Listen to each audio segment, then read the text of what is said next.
What's up, guys? So today I have for you the last day or the last workout in my legs push-pull split. So this is my pull day, which for me is back, biceps, and abs together.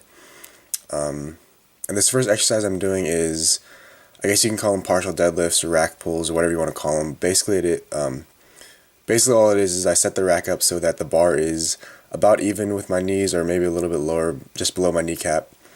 And then from there, it's just like doing a conventional deadlift. And the reason that I do these is because it allows me to hit my back hard and move quite a bit of weight without involving my spinal erectors too much. Because for me, I like to save my low back for the days when I have to do like low bar squat. And just like any other exercise, I always warm up like 2 or 3 sets and then do a little bit of mobility. But then again, there's not a whole lot of mobility work you can do for your back. So I think this set of 225 is my first working set.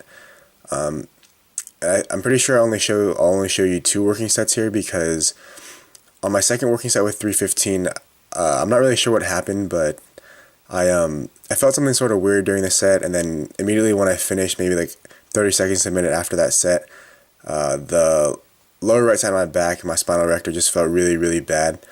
It kind of hurt, so this workout was kind of thrown off a little bit by that, but I tried to work through it as best I could, and at least, well, this is kind of old footage. This is probably like a couple weeks ago or a week and a half ago, and by now I'm totally fine. I can do rack pulls and deadlifts and squats and whatever, so that's always good. But one thing you'll notice is on these rack pulls, I'm doing a little more volume than I normally do. So I think this set was probably like 16 to 18 reps with 225.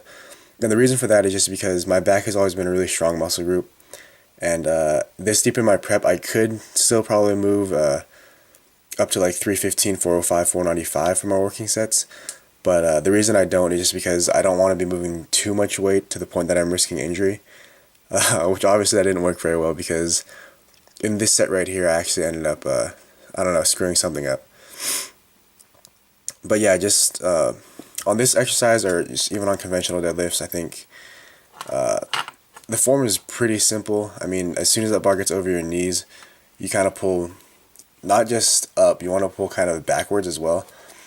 And I think it's important not to, you'll see a lot of people that kind of like deadlift like a sort of jerky motion, which is, it's pretty unsafe, so I would not recommend doing that. Just try to control the weight and feel your back contract, but don't like rip your shoulders back as you come up. And just so you guys know, I only do these rack pulls when I'm prepping for contests. Other than that, I completely encourage anybody else to do conventional deadlifts. Then this next exercise I'm doing is one-arm dumbbell rows. I believe this was my first working set. I think that's 90 pounds right there. I'll probably go, I think it was 90, 105, and then 120s.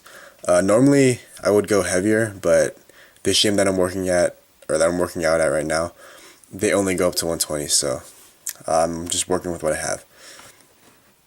And on this exercise, the important thing is that hand that's not pulling the weight should be in a stable position, so that off shoulder should stay in one place. And as you pull, you want to make sure that you're not rotating around your spine too much. You want to try to get that shoulder up, because you think about what the function of your lats are to pull that shoulder, your shoulder ball joint, and pull that shoulder ball joint like kind of up and back. So, or at least in this motion it does. So the idea here is just to keep your elbow close to you and get that shoulder and that elbow as high as you can. And one thing I found that helps is if you grip the weight closer to like the top half of the dumbbell, it allows you to kind of tilt the dumbbell a little bit downward, so that it doesn't hit you in the hip as you bring it up, and gives you a little bit more room to make a full range of motion. So yeah, like I said, that was my last set. And then last back exercise is lat bar pull downs. And I mean, this is pretty straightforward. The only thing I will say is that you want to keep control of your body. You'll see a lot of people swinging back a little too much. I mean, some amount is understandable, but you just don't want your body moving too fast, because then your momentum kind of takes over and pulls the weight. I would say just lean back as much as you have to in order to get a full range of motion, which would be like your elbows down below your shoulders. And then, just try to control the weight. And actually, this looks like it might be a little bit too heavy for me, so next back workout, I'll take that into consideration and drop the weight a little bit.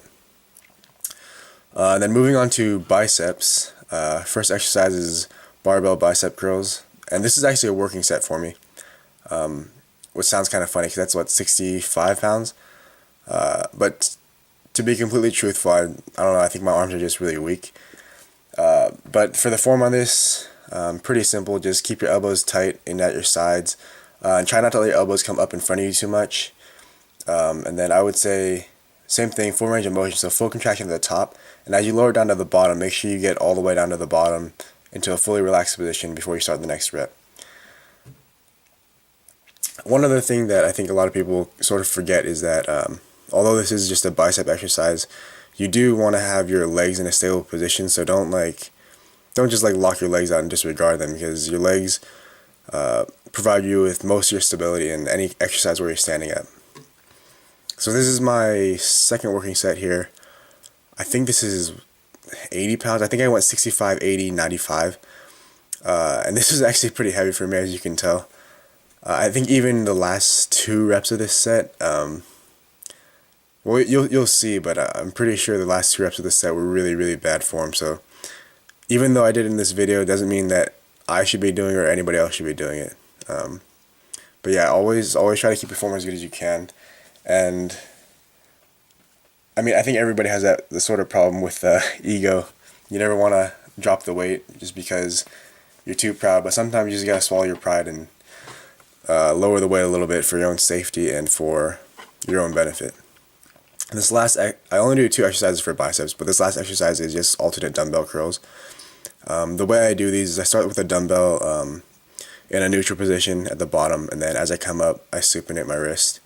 And I think that doing it this way, it allows you to work your brachialis a little bit at the bottom half of the motion. As you come up, you kind of do a little bit less for your brachialis and do a little more for your biceps.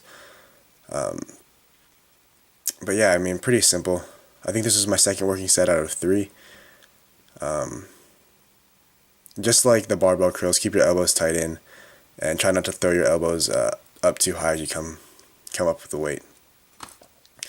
Then I finish my pull days with abs, and normally what I'll do is either cable crunches or machine crunches, but like I said, during this workout I kind of tweaked my spinal erector and I didn't feel comfortable moving any considerable amount of weight, so this is just a 25-pound plate behind my back, and I did this exercise first. I usually finish with this, but I was just trying to work around that, I guess you'd call it an injury.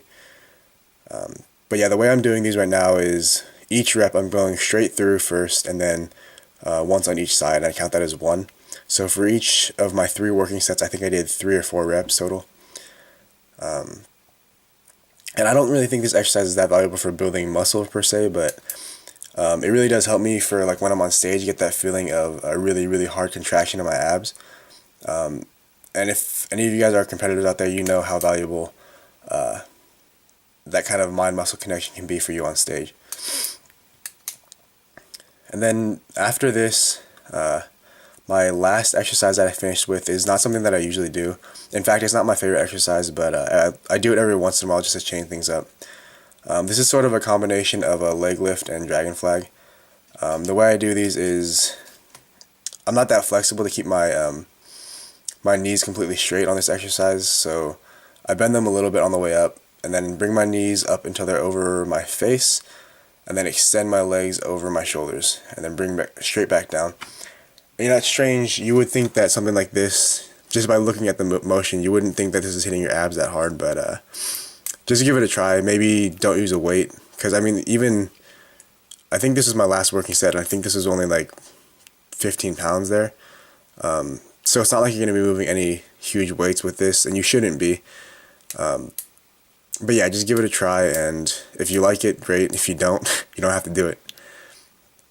But yeah, this is my last exercise, and I think that wraps up the workout. And hopefully I'll post new footage of my new workout split soon. But other than that, thanks for watching, guys. Don't forget to comment, rate, and subscribe.